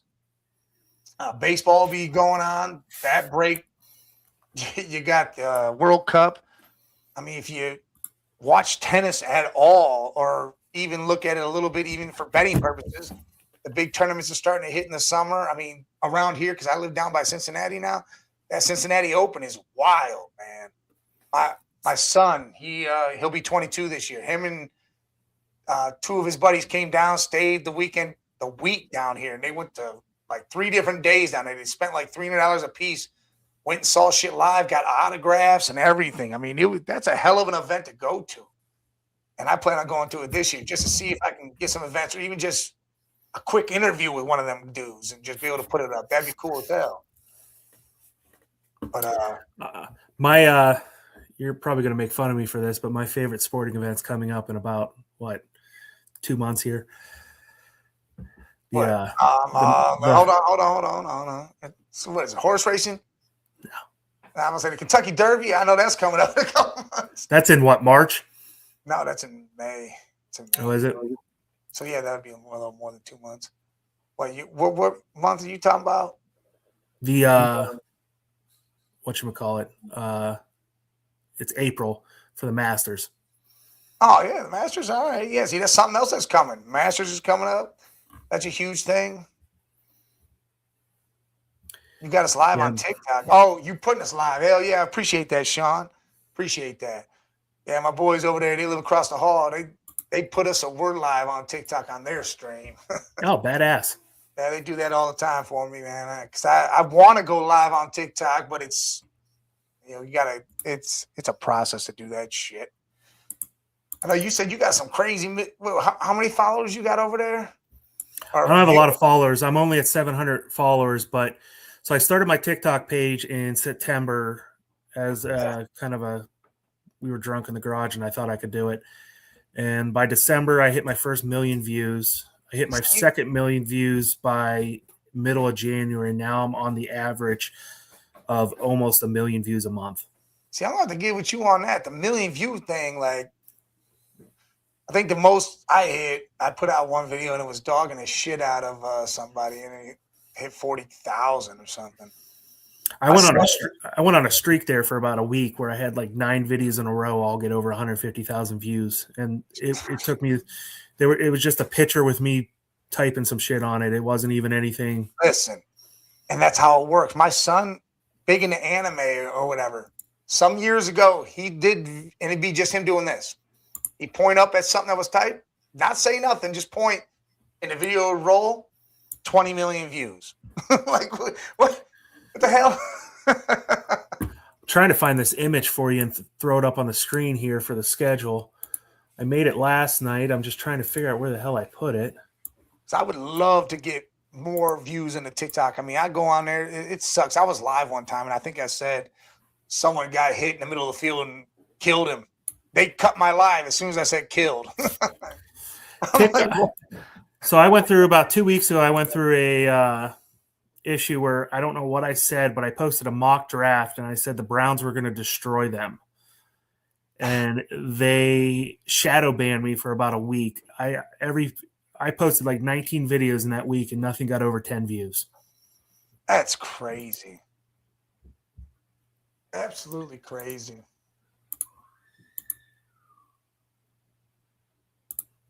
There it is. What do you got here? What are we about to put up? So I made this last night. This is this is me living through my football. I can't let it go yet. We got some big things coming up. I mean, obviously you got the scouting combine coming up in less than a week. It's going to start the 23rd through the 2nd in Indianapolis. Which, have you ever been out to that? No, I would love. I'm literally maybe 2 hours, an hour and a half away from that. I would love to go. I went. It was right before COVID. It might have been the 2018 or 19 combine, and that I was out there for 2 days. That was the funnest football experience I've ever had in my life. How much does it cost to get in there? I didn't pay anything. My buddy's dad got tickets through work, and it was me, my buddy, and his dad, and we went, and it was a blast. We spent 2 days. I mean, the only thing it cost me was a hotel, obviously. Yeah. But it was cool to see these players that I've been following in college and see how they're going to produce in the NFL, and it made me realize how much the combine actually matters to the draft. Man, I'm going to have to look into that. What dates is that? It starts next week, I think the 23rd through the 2nd of March, yes. Obviously, there's big days based on positions and stuff like that. You'd have to look at the schedule, so you're not going on a day when it's like backup cornerbacks or something like that. But and then the day after that ends is when the franchise tag deadline is, which will let us know what free agency is going to be like. And then they have another couple days after that where they can settle with their unrestricted free agents. Let's see here. March 11th, the free agency deals and trades can be official. So that's when we're going to start seeing all these trades pop up and all the free agency signings start. The league meeting, which doesn't mean shit to me. It's just a bunch of rich people that go there to bitch about us not spending enough money. April 6th is a big one because there's a shit ton of teams out there with new head coaches now, but that's when they can start the off-season conditioning. Browns being one of them. Restricted free agents have to sign an offer sheet by April 17th. Otherwise, they're unrestricted free agents. And then the remaining teams on the 20th can they can light it up and start practicing there. Big one, the draft. It's in Pittsburgh this year. I thought about going, but we're going to do us on Network 216 are going to be doing a live event. We're going to find a bar to go to and do a live recording at one of the bars there and watch the draft there. We're going to live stream the whole first round. And then fifth year options deadlines May 1st. And then rookie mini camps start May 1st to the 11th, depending on the teams. I don't know what the restrictions are when or why. I think it's based on position and when they're taken in the draft. And then the rest of the stuff's kind of OTAs, mini camps. Then there's a July 15th. That's a big one. So anyone they franchise tag, that's the last day they can sign them to an actual contract and not have them ride out on a franchise tag. June 1st, that's a huge thing too. You know, whether you cutting players and, they got that post June 1st, all that stuff goes down there.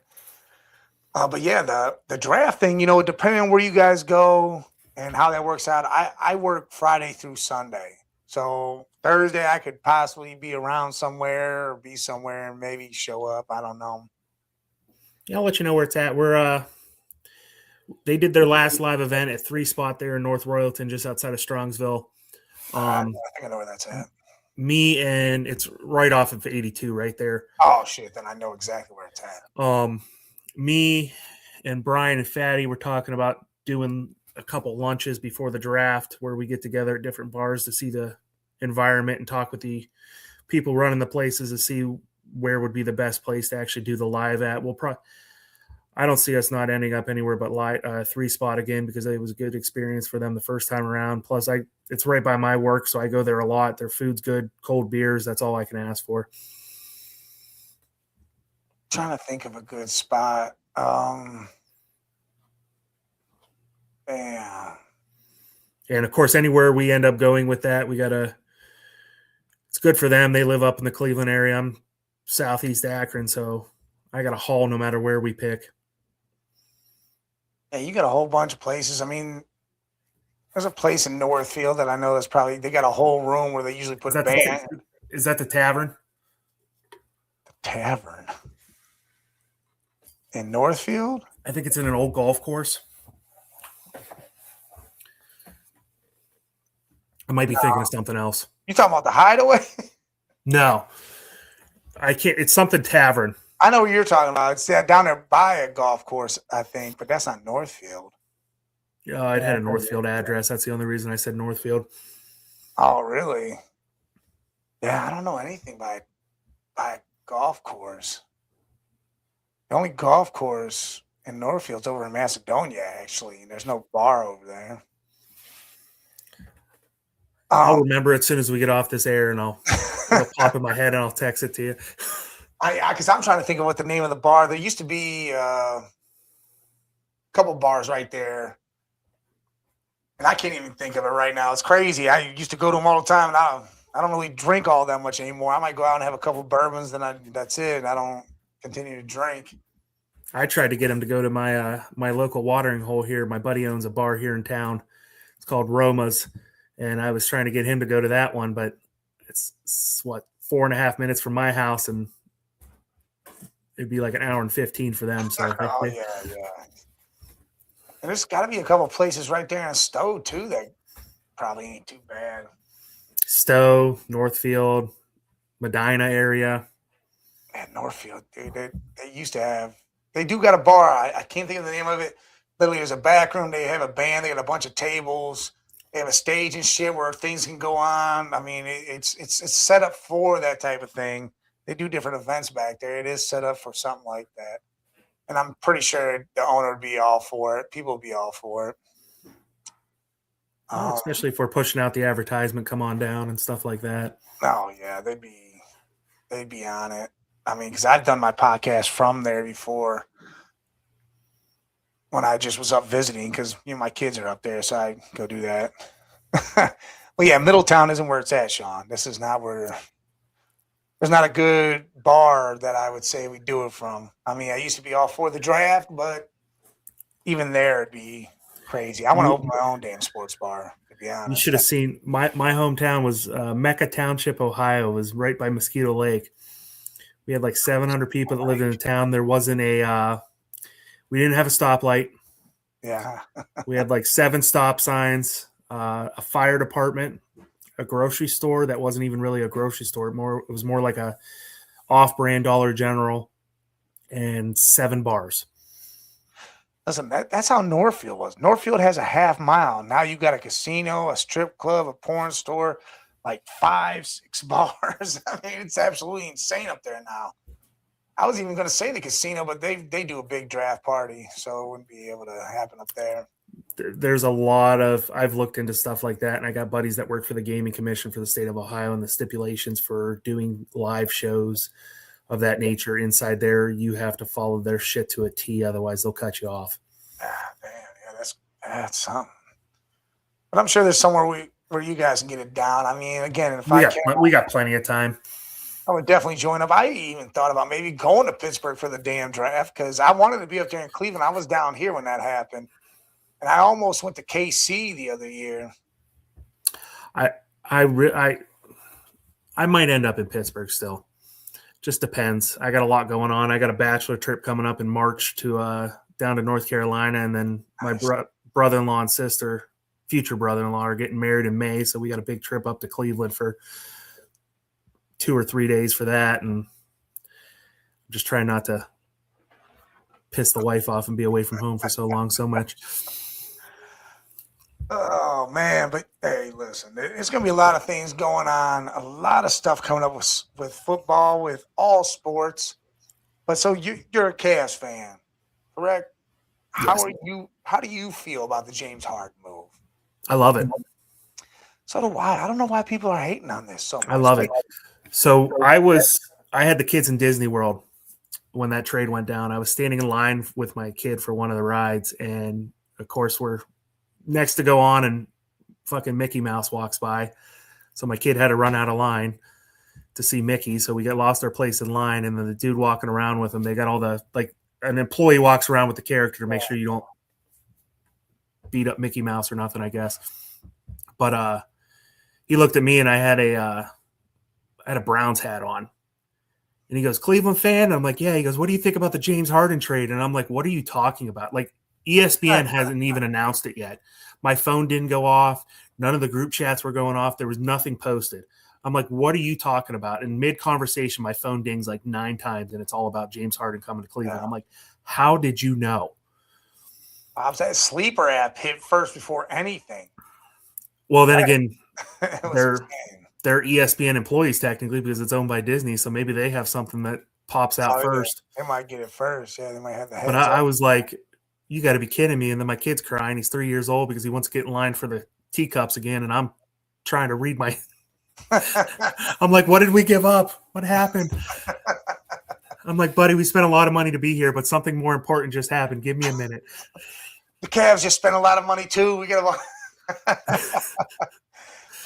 yeah, I was all for it. I mean, this is not James Harden back in the day. James Harden. This is one that wants to win, doesn't care how it happens. Like you saw, he had 13 points and 11 assists his last game. The dude don't give a shit. He just wants to win. Yes, he wants to win. And everybody's like, oh, yeah, you get to the playoffs. Like my boys, Tanner and Botkins are like, I don't think this does anything for the Cavs. Then blah, blah, blah. You know, playoff time, it ain't going to make the push. Problem is he's not the one. Donovan's your one. Harden's your 2. And maybe even your 3, depending on how big Mobley turns out. Because Mobley could benefit from this greatly like Jared Allen has. And it could be crazy. Dude, this dude could average 15 assists a game when Mobley comes back Thursday and just go irate with this shit. And I think this makes the real push. And I don't see a team in the East. I've never been thinking the Knicks were anything because I think Cat's a big pushover. I think Jalen's good, but them boys get run ragged, and I think they're beatable. The Celtics, they have Jaylen Brown, but I don't think they have everything they need because if Tatum doesn't come back, I don't think anything works with that. And Detroit, they're young. JB, we know what JB does in the playoffs. I don't think he still has that focus yet with that. And they're beatable. They're going to be missing players and could possibly miss more players depending on how the fights and everything work out with that. So I look like the East is ours, and we could be number 1 walking into the playoffs. I think the biggest thing I got with the Harden deal, Harden coming to Cleveland is he's definitely not the same player he was when I started watching when he first came in the league. He doesn't give 2 shits about his stats. No, he just seems like he wants to win. He doesn't care about being the face of the franchise anymore. He wants to. I think he posted a while back, about a week ago. He goes, "I'm good with winning a ring here and retiring here." Yeah. He just wants to get his ring. Think about that. Look, because I think they could hit the finals this year. May not win it this year, depending on injuries and stipulations from OKC or whoever coming out the West. Because if we can beat the Nuggets, I'm not worried about the Nuggets. Thunder are really the only team I'm concerned with, and it's because of how they are defensively. It's not anything to do offensively with them. It's their defense. And I think we could possibly win the finals this year. If not, guess what? The smoke is in the air. I mean, it is suffocating out there right now with LeBron supposedly coming back for his last year, finish it off here. And the thing is, now with that, say he does come back, you got to put him in the starting rotation. Tyson's going to take a back seat. But LeBron's not going to take the minutes like that. He'll be out there 25 minutes maybe, 28 minutes maybe. And the thing, he's not going to be about scoring unless he absolutely has to, because you have Donovan, because you have James Harden. He's going to average double digits in assists and do all that stuff. And I think that's going to be a hell of a thing. But he's also going to pull the defenders away from the other team because you got to guard them. Yes. You're not going to – look, he might be old, but this dude is still trying He just got a triple-double the other night. And that's what I'm saying. And there was that question. They posed that question on the Ultimate Cleveland Sports Show. Do you think James Harden or will James Harden have 2 or more triple-doubles before the season ends? And there was only like 3 of them that said yes. The rest of them said, no, they don't think so. Why not? The dude's almost hit a triple-double twice since being here, and he's only played in, 4 games? I mean, the dude was 2 rebounds away one time, and I think he was 3 rebounds away another time, or maybe 3 assists away another time. Harden's going to have a couple triple doubles, and again, the points are going to be there. If they want them to be there, they will be there. But what he looks at is, I do not. This is the first time I can be a catch and shoot dude. I don't got to create because someone else is going to create. And guess what? If I'm getting doubled, Sam Merrill and Tyson are out there on the arch, and they're knocking down every shot they take. And I love after every game when they interview Tyson, he keeps begging the Browns to draft his brother. And look, I wouldn't be opposed to it. I just need this dude to be 100% healthy and play some years. Not, hey, we got to worry about this injury every damn year because his brother, healthy, a straight monster on the football field. That one year he was healthy. What do you have? Like, I don't know what he had, 1,100, 1,200 yards and like crazy amount of touchdowns. The dude's if he stays healthy, it's Justin Jefferson. Yeah, it's a terror. The dude's a terror out there, and maybe they take it. Maybe they say, you know what? Maybe we're going to do this. We're going to take the shot at this guy, and I won't be opposed to it. It'll suck if this dude gets hurt and then he doesn't play more than fucking a couple of half seasons, and that'll be the issue.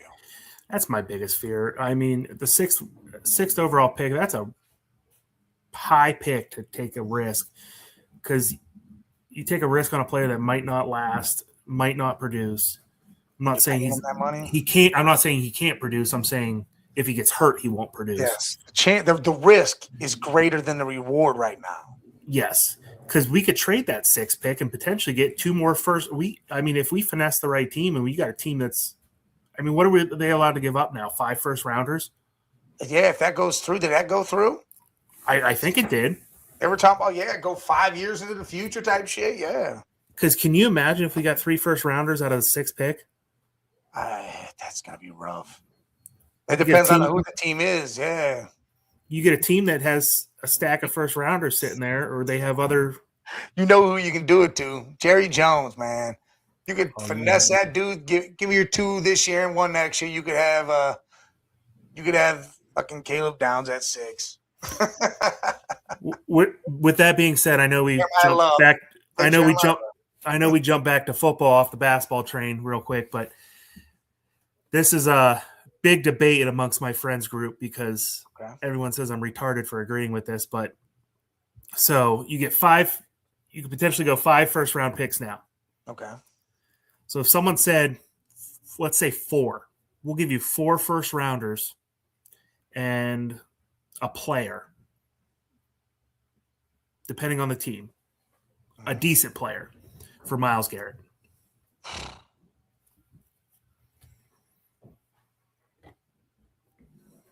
It would have to be Dallas, and I want their 2 this year, their 2 next year. I want that to be my 4, because then I got 3 this year and 3 next year, and the player I'd want. Damn. Oh, we need defensive line. We'd have to put someone back over there, right? Or you take from their offensive line. One of them studs they got on that offensive line. That's what I was thinking. The boy from Oklahoma. What's his name? Ty. Whatever his name is. Yeah, you take that boy from Oklahoma. Shit. If you kept your 6th pick, fuck. The only thing the Browns would give up in this scenario would be Myles Garrett. Dude, that'd be insane. Because you think they have theirs in Green Bay's the next 2 years. So that would put us at 4 first rounders this year and 3 next year, not including any other trades. Fucking insane. And you know damn well we'll end up one of those 4 first rounders would end up getting traded for something for next year. See, I'm taking Ruben Bain if he's there at the 6th pick this year. 100%. Boom. Then he might be fitting right back in that role. And then you got 3 more. You're filling everything out. And then next year, if you need a quarterback, guess what? You're going to get one because you got 3 damn first rounders. And at that point, you got 3 first rounders. You have the pick of the quarterbacks because you could package anything and get anybody. Yeah, you can put 2 of them together and jump all the way up, grab who you want, still have 1 down there to mess around with whatever. That deal would be insane. But Dallas would be the one team I'd have to do it with. It couldn't be nobody else. I think it would have to be Dallas because I'd want all those picks now in the next 2 years. I agree with you. I don't want to wait 4 years to. Yeah, no. I don't want it like the Watson deal where that those trades were standing over our heads. Yeah, the only way I would let it drag out is if it was, all right, we're going to give you those picks and CeeDee Lamb or some shit like that. What if a team came up and said, we want Myles Garrett no matter what? Here's 5 first-round picks and a player. And they're spaced out 1 a year for the next 5. Oh, man. It depends on who the hell it was because the player would make a huge difference to me. It have to be someone that would be right now. David Putney. David Putney. Yeah, it had to be like right now impact. Like if Minnesota says some shit like that, it'd be like, all right, well, we're getting the Jets coming our way. We're taking it. I think if someone at that caliber goes the way, we're not getting 5 first-rounders. Well, then you would end up taking away. But sorry, if you go a different way with that, God, I don't even know. Because that's the type of player I'm going to need is an impact almost right now type player. But I guess What about first, you get somebody like Philly, A.J. Brown, and 4 first-rounders? I tell them because of the drama, I still need 5. The drama that dude might bring, I still need 5.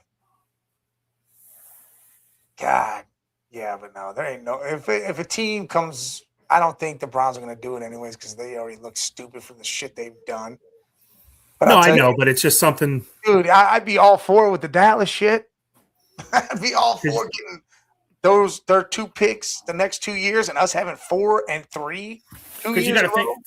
You got to think about it. What's his name that Dallas just traded? Micah, yeah. What did they get out of him? 2 first-rounders? Yeah, that's why I'm saying they got Green Bay's this year and next year. So that's the picks we would take. Then they had to re-sign him long term.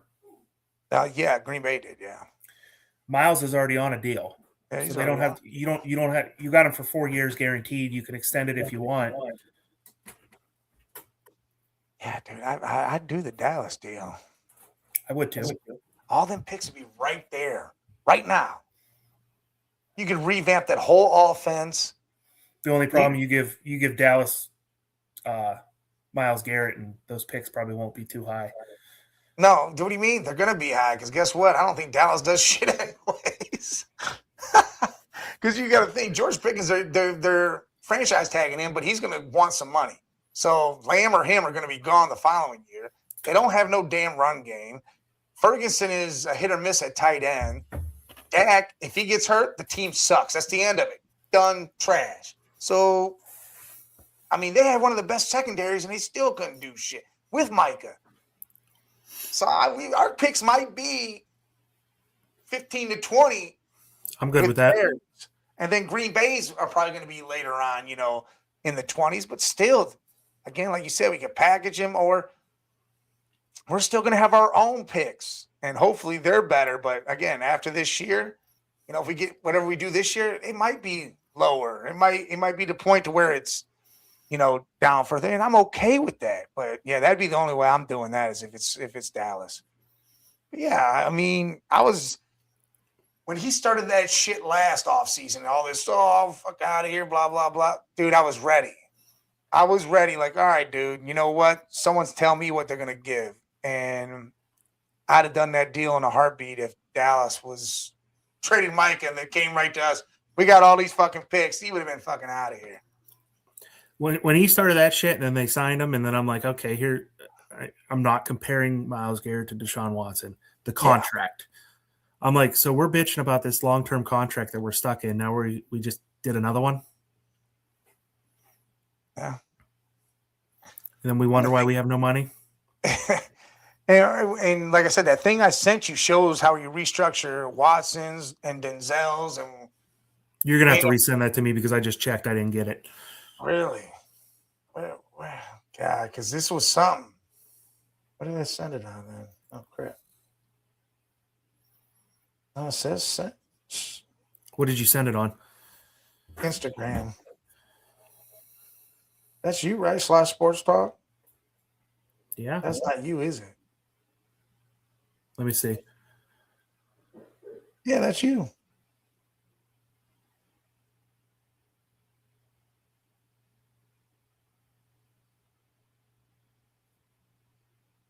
Huh? Nope. Huh. Let me see. Oh well, just text it to me. Well, Yeah, I can do it I'll that look way. at it. Let's see if I can do it that way. I'll copy the link and I'll send it. Yeah, because you're gonna have to look at this because this way they broke this down, I was like, you know what? All right. I'm cool with that if that's how it goes down. But hey, man, I'm gonna say I'm gonna appreciate you coming on here. We're doing a mock draft, talking free agency. I know it was a lot of Browns. Usually we don't get this much Browns because again, Jay's a Bengals, Scully's an Eagles fan. I don't know what's going on. Twitter's been acting weird. So Twitter, this is the IT side of me being in depth into this shit. We noticed the issue where it wasn't posting to Twitter. Yeah. So Twitter, I ended up doing a deep dive down a Reddit dive hole last night. Twitter did a update on their server for their automatic postings, and they put new restrictions in and didn't line it up with the other companies. So now they're working on a fix for that. Well, because I went to try to share it, but I can't do it because it's on Network 216, so I can't take it and share it to their page.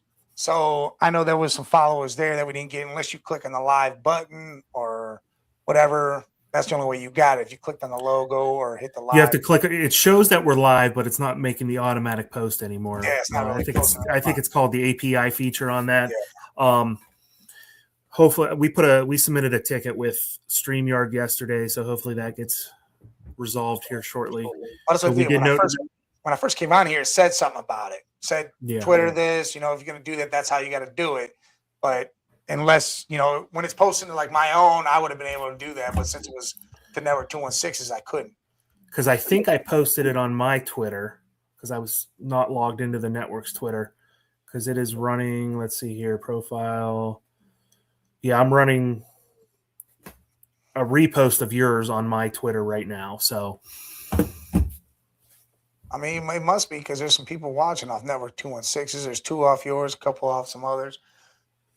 But again, I appreciate you coming on here. We're doing all this, having a good time. We're going to have to do this again as it gets closer to the draft, and we'll really get in depth.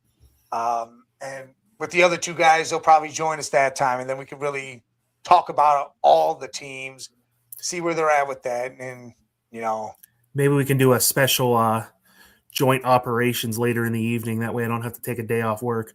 Oh, yeah. I mean, the whole thing is we can do it at 6, whatever we can do it at. I mean, because usually I reposted it. I'm part of a Huddle Sports Network too, so this show goes live at 6 on their network. But yeah, we can figure something out no matter what it is. Even if we do it on a different day, we can figure it out.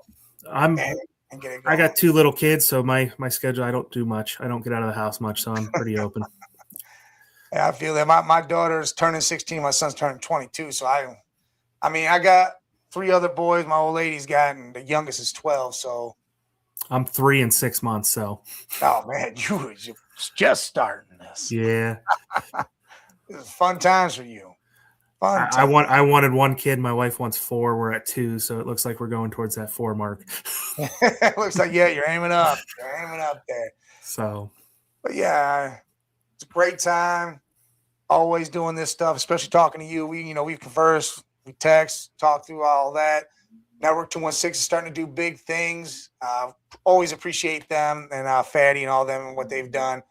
I've always been a part of their doing shows, either being a guest or whatever with them, or now putting all this on there and Game Time 216 with Bobby G and me. I'm already talked about having you on again when it gets closer. Definitely have you on. We'll talk more about free agency, especially after it happens and leading up to the draft. But let everybody know where they can find you and how and everything, and get people to follow you. Well, my main thing I do is TikTok, /Sports Talk on TikTok.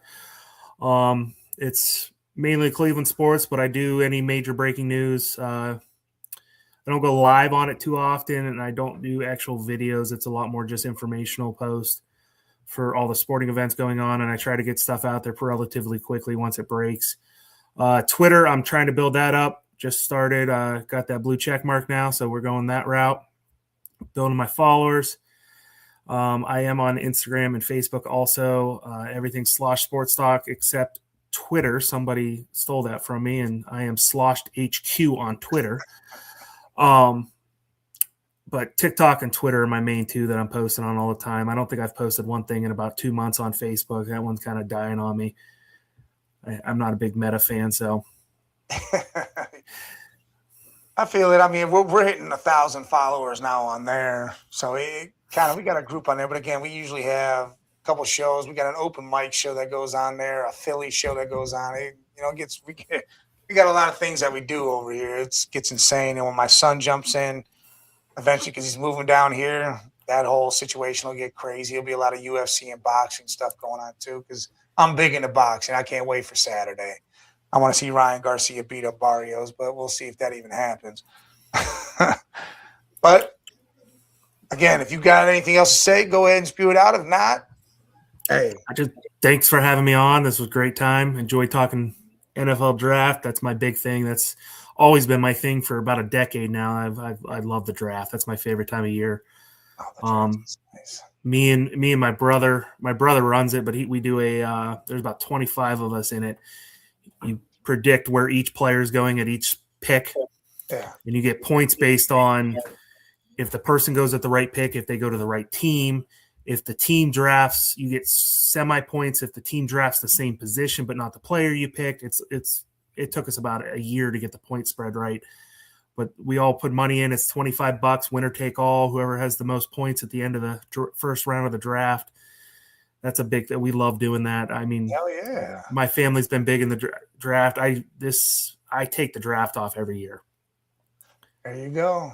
That's my mini vacation. It's a little harder with kids now because I gotta explain to the wife why I gotta sit in front of the TV and see random names called on TV that I don't know. But you don't gotta explain none of that. You gotta explain, well, why do you go to watch Bridgerton? Why you gotta binge watch that? How about you chill out? You're watching fake shit. This is actually real. We can go watch these dudes. Listen, I'm a network engineer by trade, and my wife still makes more money than me, so I can't say shit. Well, then you just tell her you got to have your hobbies. Could be a lot worse. Exactly. It could be a whole year. I could be sitting in a bar somewhere all day, every day. Right. But I really appreciate you having me on here, and I'll come back anytime. Always. And we'll definitely bring you back. But hey, for everybody out there, we appreciate you in the chat. Appreciate you watching. When you're watching now, later, whatever. But again, salute to everybody, and we'll see you next time.